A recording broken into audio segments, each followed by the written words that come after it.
Evening. आज के इस वीडियो में मैं आपके साथ बात करने वाला हूं अमीनो एसिड, प्रोटीन और पेप्टाइड वाली यूनिट पे कुछ मल्टीपल चॉइस क्वेश्चन। और ये वीडियो थोड़ा सा लेंथी होने वाला है। इस वीडियो में मैंने पूरा चैप्टर को कवर किया है और अगर आप सिर्फ इस वीडियो को भी देखते हैं तो तब भी आपको अमीनो एसिड, प्रोटीन समझ में आ जाएंगे। तो पहला जो सवाल है वो है amino acid has functional group. Option number A amino group, option number B carboxylic group, C both of this, D none of this. तो जो अमीनो एसिड, जैसे नाम ही से समझ में आता है, अमीनो एसिड में अमीनो ग्रुप और कार्बोक्सिलिक ग्रुप दोनों ग्रुप मौजूद होते हैं। तो यहाँ पे जो करेक्ट आंसर है वो है option number C, that is both group. दूसरा सवाल है amino acid among following, alpha amino acid among following. पहला है NH2 CH2 COH, COH CH NH2 CH3 और तीसरा ये हो गया है। तो इस तरीके से अगर आप देखिए अल्फ़ा अमीनो एसिड कैसे होंगे कि जो कार्बोक्सिलिक ग्रुप है, इस कार्बोक्सिलिक ग्रुप को आप मेन ग्रुप मानते हैं और इस कार्बोक्सिलिक ग्रुप से जुड़ा हुआ जो पहला कार्बन है वो अल्फ़ा कार्बन है। और अगर अमीनो ग्रुप अगर आपका अल्फ़ा कार्बन से जुड़ा हुआ है तो उसको अल्फ़ा अमीनो एसिड कहेंगे। तो जैसे पहले वाले में देखेंगे कि जो फंक्शनल ग्रुप है उससे जुड़ा हुआ पहला कार्बन हो गया अल्फ़ा कार्बन और अल्फ़ा कार्बन से अमीनो ग्रुप जुड़ा हुआ है, तो ये अल्फ़ा अमीनो एसिड है। दूसरे वाले में भी देख रहे हैं आप, ये COH है, इसके बगल में आपका अल्फ़ा कार्बन है और अल्फ़ा कार्बन से अमीनो ग्रुप जुड़ा हुआ है, तो इसीलिए ये अल्फ़ा अमीनो एसिड है। और तीसरे में भी सेम हो जाएगा। तो यहाँ पर जो करेक्ट आंसर है वो है ऑल ऑफ दिस। तीसरा सवाल है beta amino acid. Beta amino acid का मतलब हो गया है कि कार्बोक्सिलिक की के रिस्पेक्ट में आपका बीटा पोजीशन पे क्या होगा, NH2 ग्रुप होगा। तो यहाँ पे COH CH2 CH2 NH2, तो ये बीटा अमीनो एसिड हो गया है। हाँ, ये अल्फ़ा हो गया है, ये बीटा हो गया, बीटा कार्बन से NH2 ग्रुप जुड़ा हुआ है तो बीटा अमीनो एसिड। अगर आप यहाँ पे देखेंगे CH2 COH CH2 और NH2, तो ये अल्फ़ा हो गया है और ये अगेन ये अल्फ़ा हो गया। तो यहाँ पे करेक्ट आंसर क्या है, ऑप्शन नंबर ए क्या है आपका करेक्ट आंसर है। चौथा सवाल है protein and peptide on hydrolysis produced. Option number A है alpha amino acid, option number B है बीटा अमीनो एसिड, सी है आपका gamma amino acid, D all of this. तो बेसिकली जो प्रोटीन्स होते हैं या पेप्टाइड्स होते हैं, जब हम उनका हाइड्रोलिसिस करते हैं तो वो अल्फ़ा अमीनो एसिड क्या करते हैं, प्रोड्यूस करते हैं। तो यहाँ पे जो करेक्ट आंसर है वो है आपका option number A, that is alpha amino acid. पांचवा सवाल है only alpha amino acid which do not have chiral carbon. Basically जितने amino acid alpha amino acid होते हैं सभी क्या होते हैं आपके कायरल होते हैं, और कायरल होंगे तो क्या होंगे, ऑप्टिकली एक्टिव होंगे। लेकिन उनमें से ग्लाइसिन ऐसी है कि जो ऑप्टिकली इनएक्टिव है। तो करेक्ट आंसर है ग्लाइसिन। वैसे ऑप्शन हो गए ग्लाइसिन, ग्लूटामीन, एस्पार्टिक एसिड और एनालिन। तो यहाँ पे जो ग्लाइसिन है, ग्लाइसिन का स्ट्रक्चर ये है आपका CH2 COH CH2 NH2। तो यहाँ पे इस कार्बन से देखिए दो फंक्शनल ग्रुप तो अलग अलग हैं, एक COH है और एक NH2 है, लेकिन दो सेम हाइड्रोजन हो गए हैं। और ऑप्टिकली एक्टिव कौन होते हैं, ऑप्टिकली एक्टिव वो होते हैं कि जिनमें क्या होता है आपका डिफरेंट क्या होते हैं, आपके चारों अलग अलग ग्रुप होते हैं। क्वेश्चन नंबर 6 है number of amino acid which play vitriol rod in living system. कि जो लिविंग सिस्टम है उनके लिए कितने अमीनो एसिड इंपॉर्टेंट होते हैं। ऑप्शन ए है 20, बी है 100, सी है 50, डी है 28। तो जो आपके पास वैसे तो बहुत सारे अमीनो एसिड सिंथेसाइज किए जा चुके हैं, लेकिन उनमें से जो लिविंग सेल्स के लिए जो इम्पोर्टेंट होते हैं वो होते हैं आपके 20। सातवां सवाल है human body is capable of forming amino acid. Option number A है 12, बी है 10, सी है 15, डी है 8। तो बेसिकली जो ह्यूमन बॉडी है वो आपके 12 अमीनो एसिड क्या कर सकती है, सिंथेसाइज कर सकती है। और 8 अमीनो एसिड ऐसे होते हैं कि जो आपको अपनी बॉडी में, जो आप खाना खाते हैं, जो आप डाइट लेते हैं, उस डाइट में से मिलते हैं। तो उस लिए 9वां सवाल है number of essential amino acid obtain from diet. Option number A है 12, बी है 8, सी है 10, डी है 6। तो बेसिकली 8 ऐसे अमीनो एसिड हैं जो आपको किससे मिलते हैं, आप जो खाना खाते हैं, जो आप डाइट लेते हैं उससे मिलते हैं। ये बढ़िया सवाल है मेथोनिन इज़ कंटेन, मेथोनिन क्या कंटेन करता है। ऑप्शन नंबर ए है सल्फ़र, बी है ऑक्सीजन, सी है नाइट्रोजन, डी है नन। तो मेथोनिन जो होता है वो सल्फ़र कंटेनिंग कंपाउंड होता है। तो यहाँ पे करेक्ट आंसर है आपका ऑप्शन नंबर ए। 10वां सवाल है amino acid having equal number of amino and carboxylic group is called neutral amino acid, basic amino acid, acidic amino acid, all of this. तो देखिए अगर अमीनो एसिड में कौन कौन से ग्रुप होता है, COH ग्रुप हो गया है और आपका NH2 ग्रुप हो गया है। तो मतलब अगर जितने अमीनो ग्रुप, जितने CH2 ग्रुप होंगे और अगर उतने ही जितने COH ग्रुप होंगे उतना ही अगर NH2 ग्रुप होंगे, दोनों बराबर होंगे तो वो न्यूट्रल अमीनो एसिड होगा। और यदि आपका CH2 की तुलना में NH2 ग्रुप ज़्यादा होगा तो वो बेसिक अमीनो एसिड हो जाएगा। और अगर COH ग्रुप जो है, कार्बोक्सिलिक ग्रुप जो है, वो अगर ज़्यादा होंगे तो वो आपका एसिडिक अमीनो एसिड कहलाते हैं। तो यहाँ पे जो करेक्ट आंसर है वो है ऑप्शन नंबर ए। 11वां सवाल है amino acid having more NH2 group then COH group is called neutral amino acid, basic, acidic और ऑल ऑफ दिस। तो अभी मैंने आपको कहा था अगर NH2 ज़्यादा हो जाए तो वो क्या होगा, बेसिक होगा, और अगर COH ज़्यादा होगा तो वो एसिडिक होगा। 12वां सवाल है amino acid exited cation, anion, zwitterion, both of this. तो बेसिकली आपका अमीनो यहाँ पे अमीनो एसिड किसकी तरह एग्जिस्ट करते हैं, यहाँ पे जो करेक्ट आंसर है वो है ज्यूटेराइन। ज्यूटेराइन क्या होता है, ज्यूटेराइन एक न्यूट्रल मॉलिक्यूल या फिर कोई ऐसा अमीनो एसिड जिसमें कैटाइनिक पार्ट और एनाइनिक पार्ट दोनों हों।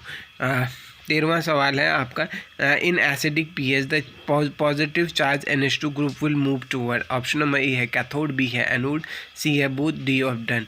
तो बेसिकली एसिडिक pH में NH2 ग्रुप आपकी कैथोड की तरफ मूव करता है, यह है ऑप्शन नंबर ए करेक्ट। 14वां सवाल है in basic pH negative charge COOH negative group will move toward, तो इसका करेक्ट आंसर है एनोड। अब आगे आते हैं 15वां सवाल है pH at which amino acid do not migrate toward electric field is called isoelectric point, option number A, triple point, option number B, conjugate point, option number C, और none of this. तो basically देखिए आपका electric field में आपका जो amino acid होता है वो कैटाइन और एनाइन, कैथोड और एनोड दोनों तरफ जा सकता है, लेकिन आपका एक ऐसा pH आ जाता है हर एक अमीनो एसिड के लिए जो जब वो कैथोड और एनोड दोनों की तरफ नहीं जाता है, तो वो जो पॉइंट होता है उसे आइसो इलेक्ट्रिक पॉइंट कहते हैं। तो यहाँ पे करेक्ट आंसर है ऑप्शन नंबर ए। 16वां सवाल है at isoelectric point amino acid existed, option number A है न्यूट्रल, बी है एसिडिक, सी है basic, D of none of this. तो आइसो इलेक्ट्रिक पॉइंट पे अमीनो एसिड न्यूट्रल होते हैं, तो यहाँ पे करेक्ट आंसर है ऑप्शन नंबर ए।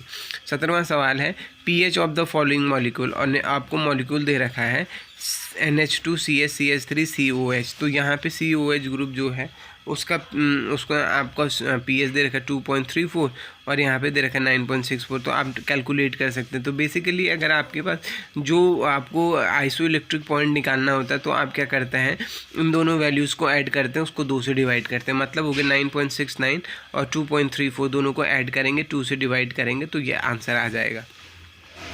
18वां सवाल है RCH2 Br A और NH2, मतलब हो गया है आपका अल्फ़ा हेलो, ये हो गया है RCH BrCOH। अगर मैं इसको हीट करूँगा तो ये किस में बदल जाएगा, आपका अमीनो एसिड में बदल। तो ए इस रिएक्शन में क्या होगा, ये ऑप्शन ए है RCOH, बी है NH3, सी है ROH, डी है ऑल। तो बेसिकली यहाँ पे करेक्ट आंसर क्या है, अमोनिया। 19वां सवाल है reagent which is use for the identification of amino acid, ये बढ़िया सवाल है। तो अमीनो एसिड के आइडेंटिफिकेशन के लिए किस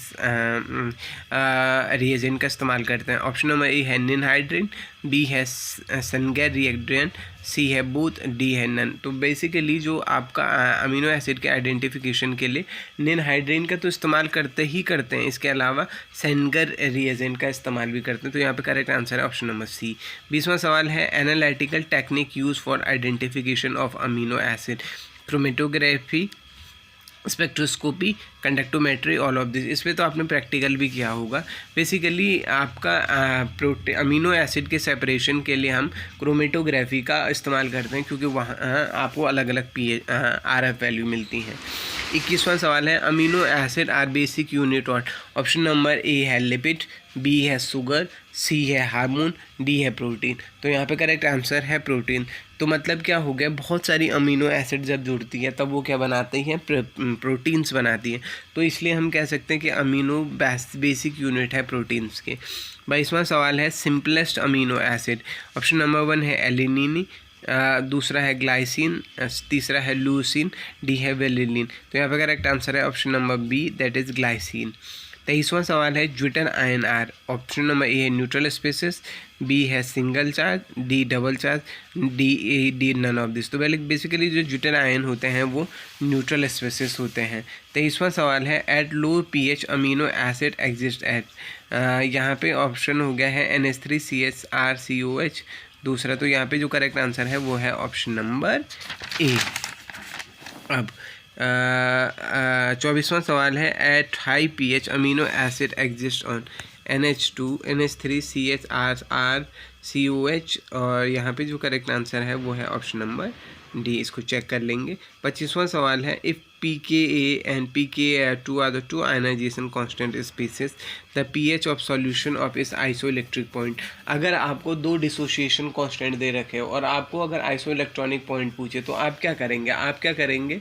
मान लीजिए ए कोई लिक्विड है, उसका डिसोसिएशन कांस्टेंट x है और दूसरा है उसका y है। तो अगर इसका आइसोइलेक्ट्रिक पॉइंट आपसे पूछा जाएगा वो होगा आपका x + y डिवाइडेड बाई 2। तो यहाँ पे करेक्ट आंसर कौन सा मिल रहा है? Option number D. 26वां सवाल है which of the following is not optically active.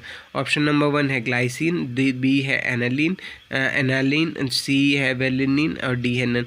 तो अभी हमने बताया था कि जो आपका ग्लाइसिन होता है वो ऑप्टिकली इनएक्टिव होता है। Amino acid are laevorotatory, dextrorotatory, both और डी है नन। तो बेसिकली जो अमीनो एसिड होते हैं वो लिवोरोटेटरी और डेक्स्ट्रोरोटेटरी कुछ भी हो सकते हैं। तो यहाँ पे करेक्ट आंसर है ऑप्शन नंबर सी।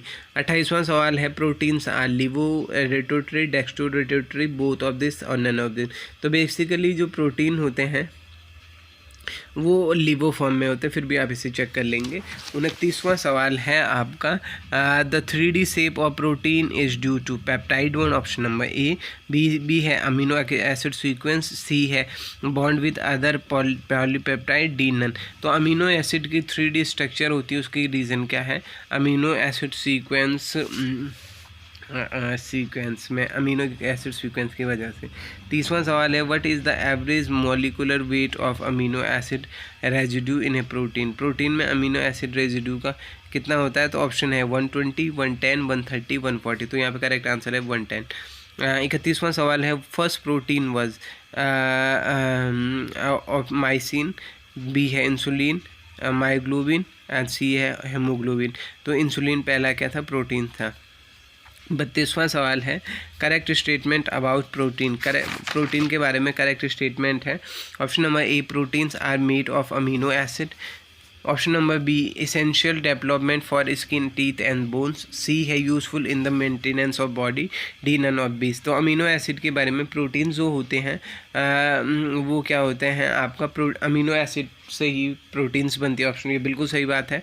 और प्रोटीन एसेंशियल होते हैं स्किन, टीथ के, हड्डियों के ग्रोथ के लिए और बॉडी की मेंटेनेंस के लिए। तो यहाँ पे correct answer option number D है। 33वां सवाल है हाउ मेनी अमीनो एसिड दिए मिक्स प्रोटीन्स। ऑप्शन नंबर है 10, ऑप्शन नंबर बी है 20, सी है 30, 5 है 50। तो ऑप्शन नंबर बी करेक्ट है यहाँ पे 20। 34वां सवाल आपके पास है bond amino acid is called, bond between amino acid is called ionic bond और दूसरा है एसिडिक हाइड्रोजन पेप्टाइड। तो दो अमीनो एसिड के बीच कौन सा बॉन्ड होता है? पेप्टाइड बॉन्ड होता है। तो करेक्ट आंसर क्या? Option number D. 35वां सवाल है protein structure is determined by X-ray, NMR, ESR, none. तो यहाँ पे करेक्ट आंसर है ये आपका एक्सरे। ये बहुत इंपॉर्टेंट सवाल है। 36वां सवाल है deficiency of protein cause. Protein की कमी से क्या होता है? ऑप्शन नंबर 1 है वेट लॉस, 2 है मसल्स फिंगर, आपके बाजुएं सिकुड़ जाती है, लॉस इन मसल स्ट्रेंथ क्या हो जाती है? कम हो जाती है। तो यहाँ पे correct answer option number D है। 37वां सवाल है protein is not involve in.